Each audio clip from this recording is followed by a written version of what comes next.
For those listeners out there that like to hide money from the government, I'm not Mhm. saying do it, but also No, Julie, I want to let you know I've looked through our listener demographic analytics, and none of them are rich enough to hide money from the government. It's okay. welcome to Garage Sales Unhinged. Where the characters are as quirky as the finds. I'm Julie. And I'm Jake. Join us as we dive into the wild world of garage sales, yard sales, estate sales, and anywhere secondhand sales are happening. From bizarre bargains to hilarious haggles. You won't believe the stories we've got lined up. Let's get unhinged. So this is an episode of reflection. It's not about mirrors. That was an earlier episode, but it is more about dig a little bit further into what this is and why this is. I wanted to talk a little bit about why we have a podcast about this topic. It's secondhand stuff, it's garage stuff, it's that whole scene. But I want to go a little bit further as to like, well, okay, well, why? Why this? Julie, doing this was your idea. It's your brainchild, which in my opinion is a terrifying term.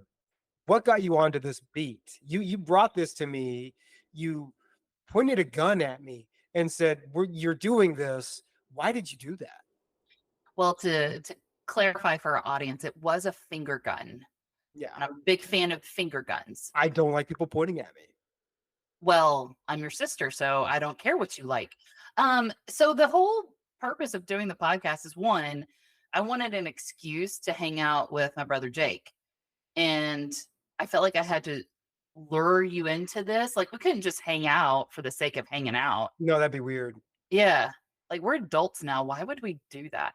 You know, Uh, making friends or maintaining friends after a certain point in life is, for all the miracles Jesus performed, the biggest one is that he had a group of friends, well into his late 20s. and none of them were white. That's just a Yeah. shocker. Okay. Um, so one is to hang out with my brother. Two, whenever I was thinking about like, hey, let's do a podcast, what there's so many podcasts out there. Like it is, there's so many podcasts. And it was like, well, what part of society is not being serviced? What are people not talking about? And secondhand sales was something that it is extremely fascinating that we, in America specifically, we have this whole notion of garage sales, yard sales, estate sales, where we sell our abundance to our community and then they can go and give it another, Like a second life. life. Yeah. And no one really talks about it, but it's something that like we've all been a part of, we've seen, we've heard about it. And also as we think about consumerism, it fights consumerism. So like if you are patriotic and you want to fight consumerism, that secondhand sales is the best way to do it. And also for those of us that like to pinch some pennies and cut some coupons, you're going to get a real good bargain at a secondhand sale. So, the podcast is to celebrate all of that and going, hey, I don't want to constantly give my money to big box corporation. Hmm. And hey, I need it just 4 plates. Cool. Right. There's a Right. garage sale in the corner that's selling some mismatched plates. Go buy them for a quarter. It's awesome. When you brought the whole idea to me, at first I was going, what? Like, why? I never really pegged you for a dumpster diver, you know? Like, this was like, oh, this is part of what makes Julie Julie, is that she's all about that secondhand action. But Well, okay, so hold on. I'm gonna I'm not so like secondhand sales is not a dumpster dive because no, but you know what I mean. well, but like the thing is that when you're doing a secondhand purchase, there's still life in what you're wanting to get. And it's one of those things of, okay, I'm going to put it out there. I love to have and own unique pieces. And whenever you go to a big box store, you got one of 1,000 or Mhm. one of 100,000 quote unquote unique pieces. And it really ain't that unique. So whenever Wait, so you're saying like every time somebody has an eat sign in their kitchen, that's not a unique expression? live, laugh, love. I'd recommend it's all about placement. It's not so much in what piece you have, but in what you do with it. So instead, take that eat sign and place it in the bathroom. Gross. Do not. No, no, It's no. unique. I do. There's one social media video that was out there a couple of years ago. I think someone that was saying it at like an Airbnb, and the whole Airbnb theme, Yeah, it was all over the that place. love, Yeah, and like that is my haunted house. yeah, Like yeah. it's just everywhere. I But also the funniest thing, and part of me is going, okay, I would probably stay at that Airbnb because it is so kitschy. It was like, yeah, I've seen that video where it's all like manic. It's like that slogan is all over the place to the point where it feels like The Shining.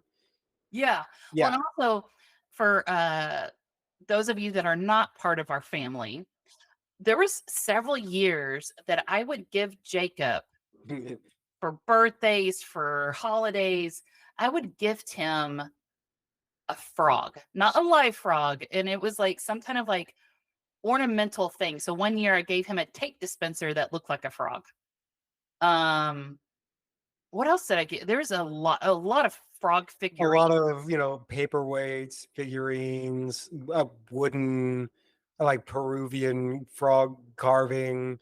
Yeah, it was a lot of stuff. And You it know, was all, yeah, and the thing is, like, Jacob never asked for all these frogs, but for me, it was the funniest thing ever. yeah. And so one day, Jacob finally came to me and he was like, "Hey, could you seriously stop with the frogs?" I was like, "Okay, fine." No, it's great. It's a great bit. I'm fine with it continuing. I think it's a great bit. I do still have some frogs around somewhere.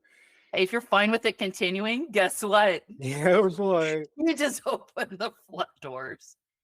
so no, I hear what you're saying. Is like the topic is the more you talk to me about it, I had kind of a similar thinking. Is like, yeah, this is kind of cool because there's a social aspect, like the way you make an impact to your community, the way you can benefit from being part of a community, and community can mean like, yeah, let's say a garage sale that's happening on your block or just in your town. It's a way for you to actually interact with your community in a way that benefits them and benefits you. There's also like a financial aspect. I mean, man, this is a great way to get what you need for a fraction of the cost. Well, But go on. well, and even from the secondhand host, the seller viewpoint. I mean, several years ago, Jake, I had a yard sale and I hosted it during my season of trying to get out of debt. And you start looking around at your house and going, man, I got a lot of crap I don't use. Yeah. And I hosted a yard sale and did that one yard sale get me out of debt? No. But did it help that journey I was on? Yes. And it was for me like, man, I made some money. I cleared out my house. It was nice to not have things collecting dust anymore. And it felt good. And also everyone that came to my yard sale, I had people that were professional resellers that came and I had one lady who bought all my clothes on the last day. Mm. And she was like, well, how much do you want for all the clothes? And I lowballed her big time. Well, I think I asked her, I was like, well, how much would you pay for it? And I think she told me like $100. And part of it was going, if she doesn't take these clothes, I'm going to have to take them back into my house. I said, you know what? I'll give them to you for $40 and I'll help you load it into your car.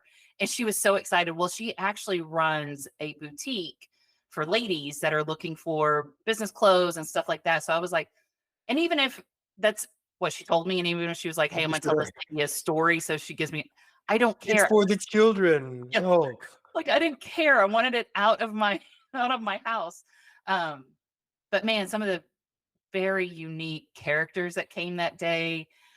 One gentleman bought a couple of tennis rackets for me and then told me how, man, I could have gotten $20 each from him and he paid $5 each. And I was like, dude, I don't care. I'm not playing with those rackets anymore. oh, so he was one of those people that once the business was done, once the transaction was complete, he's like, sucker, I would have Yeah, paid this much. Oh, wow. That's he stood there for 10 minutes wanting to chat with me. And I'm like, man, I'm making money. Could you please take your tennis rackets and go? I'm glad you're proud of yourself, sir. Move on. But yeah, there's also that side from the seller's viewpoint of, I made some money and it's going to help my family. It's going to help get out of debt. And I got rid of things that I just wasn't using. What it was, we're going to bring in Marie Kondo here. It was no longer bringing me joy. So I yeeted it out of my house.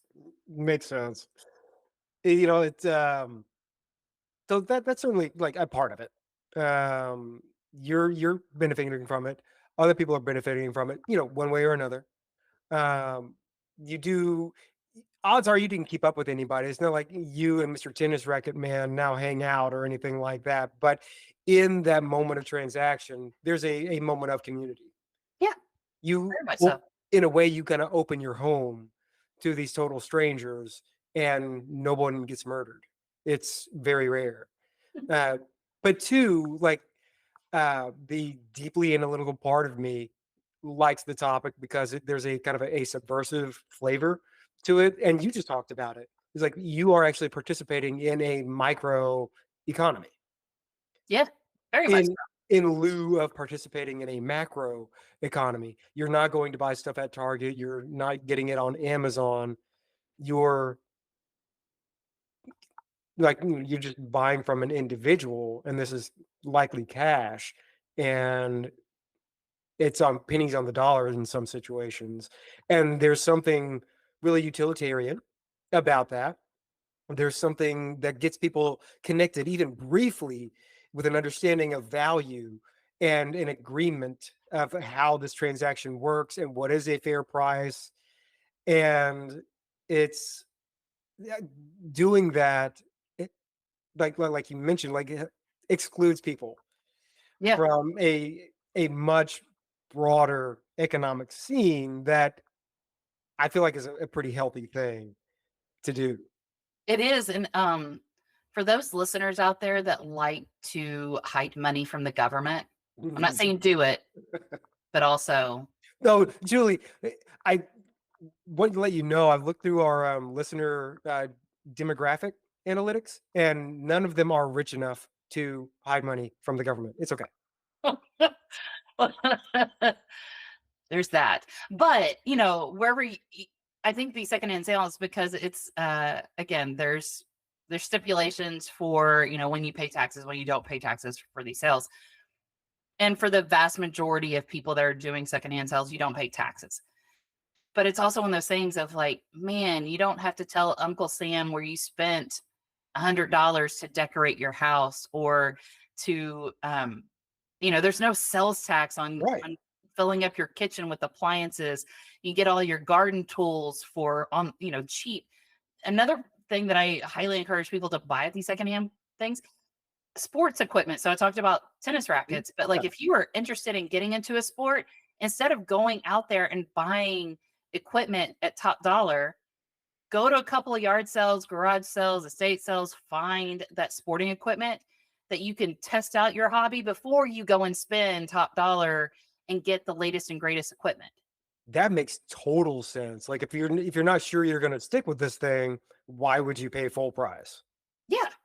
Like, I mean, there's even like, I think of hobbies of, so during the pandemic, I started cross stitching and I'm going, you know, and I did pay the whatever the going rate was at a box store for it.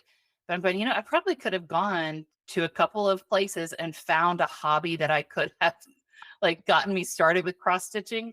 But yeah, there's so many things out there that you can test out going, yeah, I love this. I'm going to get really into it. Or it's a season and you're going, I did it that once or twice and I don't need to do it again. But I didn't spend a lot of money trying it out. Yeah, it is kind of the phenomenon of passing around the treadmill that became someone's clothes rack, and you're like, yeah, I'll get in shape, and so you buy the treadmill, and it becomes your clothes rack until, Yeah. yeah, yeah.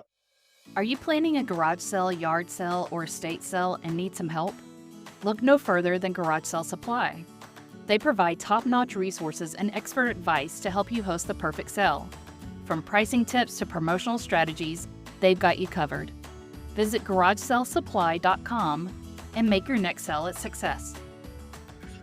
So you shared a little bit about what my next question would be already. It's about, hey, what's your background in secondhand stuff? But you described your role as a purveyor, as a proprietor.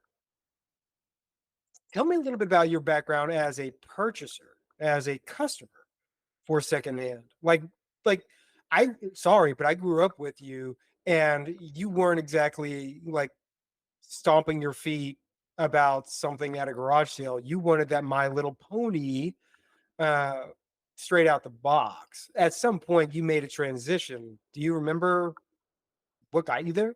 Yeah. So, the age of 13, I got my first real job and I got my first real paycheck. So, At there- 13, that at sounds legal. it is legal. Look at child labor laws. So I could work from noon to, sorry, reverse that. I could work from 7 a.m. to noon, so 5 hours a day. And I think I did it maybe 3 or 4 days a week. Um, and anyway, I was able to get a paycheck. And all of a sudden, like, whenever you think of like, oh, I'm making, and again, I know exactly how much I made because I thought it was so much money at 13. I made $13 an hour during the Holy, summer. this Yeah. was back. How old were you? It was back in the 1900s. So, Yeah. so it was one of those things of, and I'm a math geek. I love numbers. And so when I was doing the math, I'm going, I just worked these hours and I'm going to get this fat paycheck. And then that first paycheck you get, and all of a sudden all those taxes are taken out. And I got bamboozled. Like, what?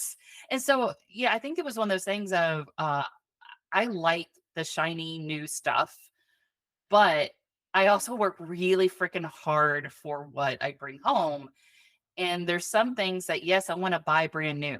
There's other things that I'm going, I don't need to pay top dollar for that. So I think it was at 13 when I was going, I just brought in, and the other thing is too, I love buying stuff for other people. I love giving gifts to other people. As long as they're frogs. This is true.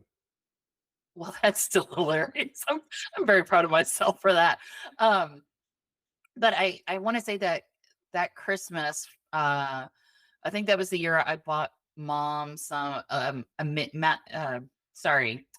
Mouse watch. And like I think our aunt and uncle actually took us to the mall. I went to the jewelry store. I bought this Mickey Mouse watch. I think I bought dad some like brand new tennis shoes. And part of me was going like, as a 13-year-old, and I'm buying my parents like nice That's things. ballin' stuff. I mean, Yeah. yeah. And this was back whenever malls were a thing. Yeah. But it was also, I think, whenever we got to high school, so Jacob and I are just a year apart in age. He's older than me. I'm more mature than him. And I think there was also there was this thing that I loved getting vintage stuff. And I could not afford, I'm not going to go out and buy a Jimi Hendrix guitar. One, I don't play guitar. That's not Good reason. Okay. decor that I would have in my house. But there's vintage where it's a collector's item, and then there's vintage that, man, it was just a cool design. It was a cool thing. And I think that's where going to the hospice resale store, and I would go in and find blouses from the 60s and 70s that clearly was worn by Ethel at some point in her life. Yeah. But wore that to high school, and it was cool because no one else had that. Okay, so I want to say there's research that points to brain development over time. And we often associate a lot of value around experiences we have around that kind of age because the brain is in a certain state at that point in life. And so we always look back at those sorts of experiences at that time as sort of the apex. It's like, yeah, that was totally formative for me. That's when music was at its best. That's when everything made a little more sense, things like that. I believe that's true. I mean, it's science, so yeah, for sure.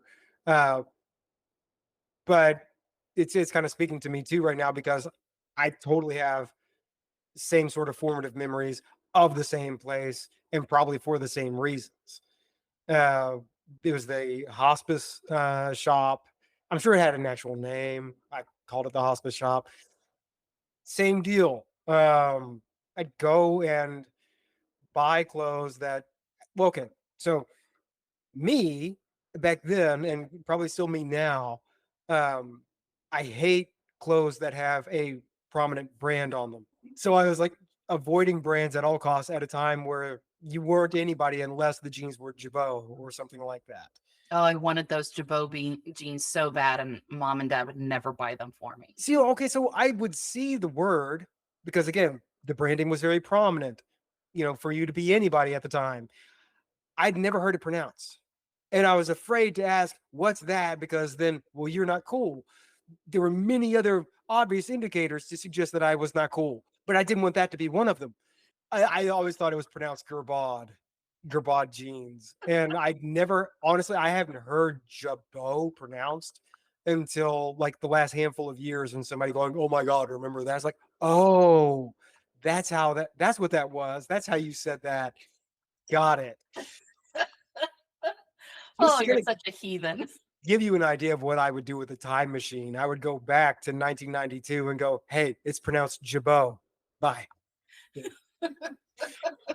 But I would go and buy these things because they were completely unique. They had no brands. I didn't see them anywhere else. You're at the age where you either want to totally fit in, like the safety in numbers thing, or you want to totally stand out, or just not follow. And so that's what I would do there. And I would buy these weird slacks and these short sleeve button up shirts, and that's what I would wear. And it reminds me of a story, and I didn't know this story. It's about me. It's something that happened to me, but I didn't know it until you reminded me of it, years later. But I would dress this way. I would tuck in these vintage button-up short sleeve shirts, and I had like these monk strap shoes. I didn't know what monk strap was at the time. I just saw these shoes that were big and funky, and they had this giant buckle on the front. I was like, that's funky and weird as hell. I'm doing that. And I would dress this way. Now, as a quick context to what I'll tell you about what this did for me, we went to Hold on. I don't think you said it yet. This was in high school right. that you would dress this way. Yes, this was in So high I school. want to make sure that people understand where we were in this story. Because you see where I'm going.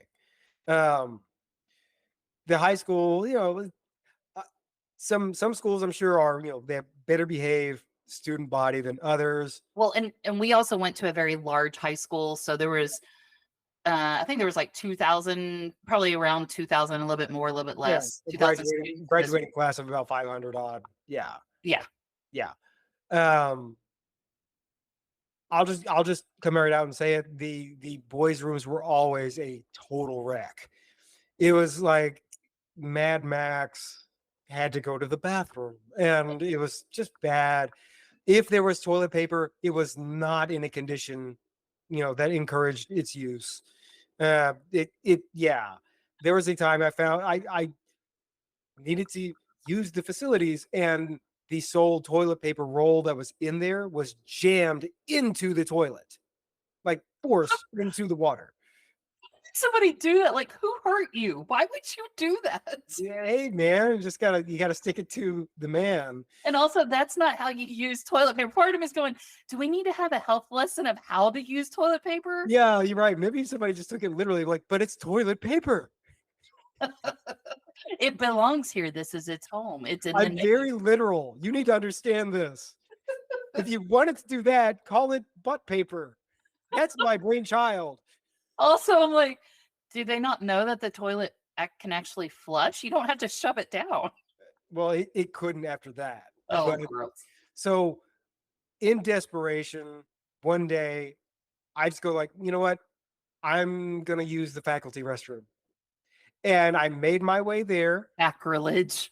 And I walked through kind of, the veil, the faculty lounge or whatever. And there's a set of restrooms in there. And I just act as though I belong there. I don't break stride. I don't try to explain myself. I don't even know if there was another human there. If there was, nothing ever came of it. And hey, cool. I do my thing, leave. And from that point on, that's where I would go. And it was like my secret life that I had for the last year of high school that I would go to the faculty restroom where there was toilet paper. But it was the same, half ply toilet paper that all schools have thanks to their funding, but it was there, it was dry, It and it was was clean. understood. Yes, and it was, well, for a time, yes. Hold on. Also, for our listeners, I want them to understand you would just go and use the restroom. You would also like stop and get a cup of coffee. Yeah, I would sit and chat and yeah, So here's the thing, because whenever you go to a high school of that many students, the teachers don't see every single student. They know their students in their right, classroom, and right, even then, they don't know other students. right, Um, so Jacob looked like, because he's wearing khakis, he's wearing a button-down shirt, polo, a belt. He doesn't look like your regular high school kid. And so I'm pretty sure they all thought that he was just a substitute teacher. right. He belongs here. Yeah. So And also, like, you look like, and you acted like you belonged there. And so, like, oh, yeah, well, he's having coffee. It's not like he's sneaking in. He's right. walking confidently to the bathroom with a newspaper Right. under No, his no, cover. no teenager would actually want to dress this way. He must be older than that. Doesn't he know the social suicide this means if he's wearing monk strapped shoes? Surely no one's that square. I think I saw him with a monocle. That's right.